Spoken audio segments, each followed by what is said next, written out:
a theorem that was quite powerful and applied to complex vector spaces for all V belonging to V complex vector space. This implied that the operator was 0. And it's not true for real vector spaces. And we gave a proof that made it clear that indeed proof wouldn't work for a real vector space. I will ask you in the homework to do something that presumably would be the first thing you would do if you had to try to understand why this is true. Take 2 by 2 matrices and just see why it has to be 0 in one case and it doesn't have to be 0 in the other case. And I think that will give you a better perspective on why this happens. And then once you do it for 2 by 2 and you see how it works, you can do it for n by n matrices, and it will be clear as well. So we'll use this theorem. Our immediate application of this theorem was application. A well-known result that you could prove now rigorously, that T is equal to T dagger, which is to say the operator is equal to the adjoint. And I think I will call this, and in the notes you will see always the adjoint as opposed to Hermitian conjugate. And I will say whenever the operator is equal to the adjoint that it is Hermitian. So a Hermitian operator is equivalent to saying that V, TV, is a real number for all V. And we prove that.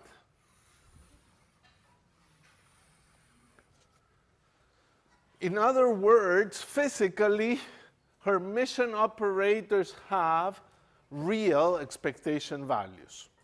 This is an expectation value because, as you remember in the bracket notation, V, T, V, you could write it V, T, V. It's the same thing. So it is an expectation value, so it's an important thing because we usually deal with Hermitian operators, and we want expectation values of Hermitian operators to be real. Now that we're talking about Hermitian operators, I will delay a complete discussion of diagonalization and diagonalization of several operators simultaneously for the next lecture. Today I want to move forward a bit and do some other things. And this way we spread out a little more the math, and we can begin to look more at physical issues and how they apply here. But at any rate, we're just here already, and we can prove two basic things that are the kind of things that an 805 student should be able to prove at any time. They're really very simple, and it's a kind of proof that is very short, couple of lines, something you should be able to reproduce at any time. So the first theorem says the eigenvalues of Hermitian operators, H is for Hermitian, are real.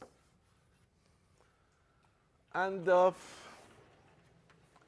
I will do a little bit of notation in which I will start with an expression and evaluate it sort of to the left and to the right. So when you have an equation, you start here and you start evaluating there. So I will start with this. Consider V, T, V. And I will box it as being the origin, and I will start evaluating it. Now, if V is an eigenvector, so let V be an eigenvector, vector, so that TV is equal to lambda V. And now we say, consider that expression in the box. and you try to evaluate it. So one way to evaluate it, I evaluate to the left and then evaluate to the right, is the naive evaluation. T on V is lambda V, so substitute it there. V, lambda V, we know it. And then by homogeneity, this lambda goes out, and therefore it's lambda VV. On the other hand, we have that we can go to the right. And what is the way you move an operator to the first position? By putting a dagger. That's a definition. So this is by definition. Definition. Now, we use that the operator is Hermitian. So this is equal to T, V, V. And this is by T Hermitian. Then you can apply again the equation of the eigenvalue. So this is lambda V, V. And by conjugate homogeneity of the first input, this is lambda star VV. So at the end of the day, you have something on the extreme left, something on the extreme right. V, if there is an eigenvector, V can be assumed to be non-zero. The way we are saying things, in a sense, 0, we also think of it as an eigenvector, but it's a trivial one. But the fact that there's an eigenvalue means there's a non-zero V that solves this equation. So we're using that non-zero V. And therefore, this is a number that is non-zero. You bring 1 to the other side, and you have lambda minus lambda star times V equals 0. This is different from 0. This is different from 0. And therefore, lambda is equal to lambda star. So it's a classic proof, relatively straightforward. The second theorem is as simple to prove, and it's already interesting, and it states that different eigenvectors of a Hermitian operator, different eigenvalues of Hermitian operators correspond to orthogonal eigenfunctions or eigenvectors. So different eigenvalues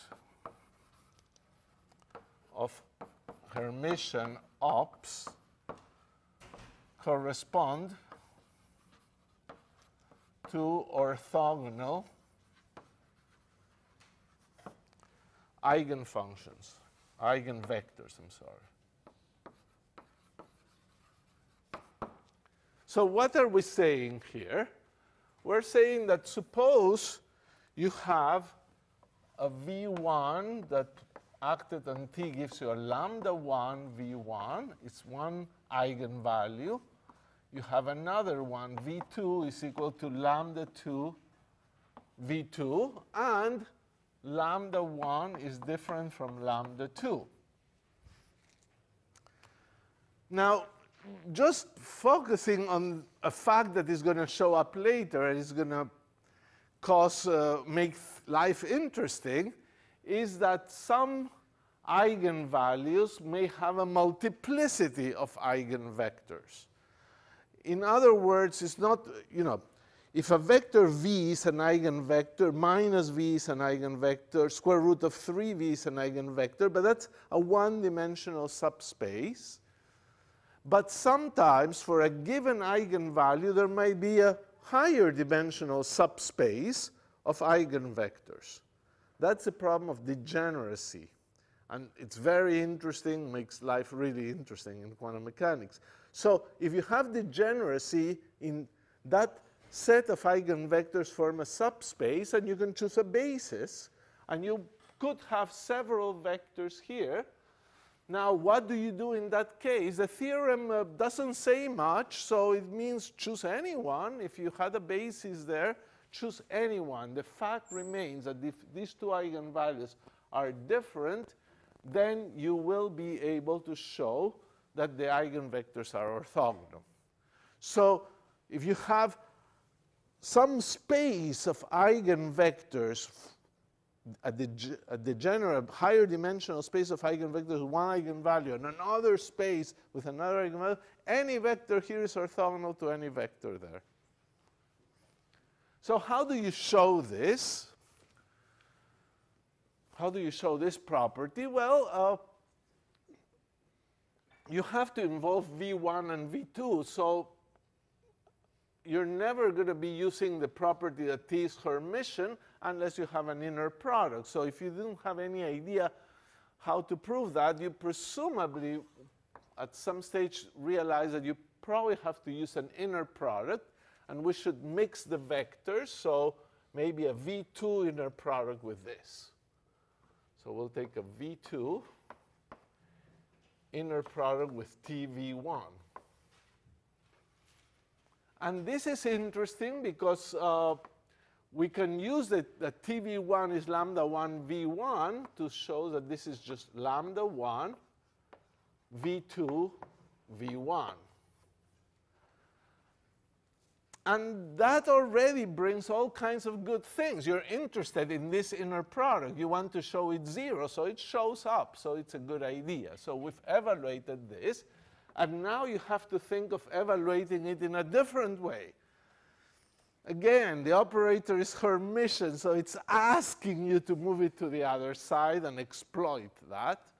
So we'll move it to the other side a little quicker this time, goes as T dagger, but T dagger is equal to T because it's Hermitian.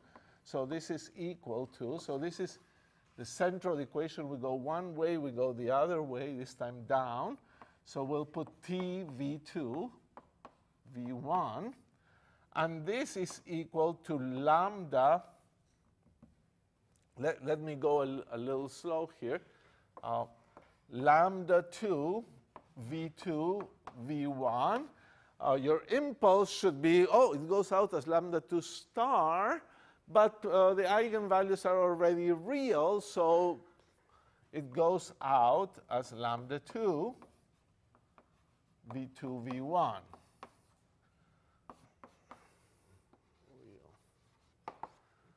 Because the operator is Hermitian. So at this moment, you have these two equations. You bring, say, this to the right-hand side, and you get lambda 1 minus lambda 2 V1 V2 is equal to 0. And since the eigenvalues are supposed to be different, you conclude that V1 inner product with V2 is 0. So that's the end of the proof.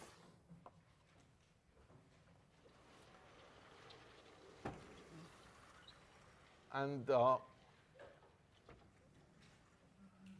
those are the two properties that are very quickly proven with rather little effort.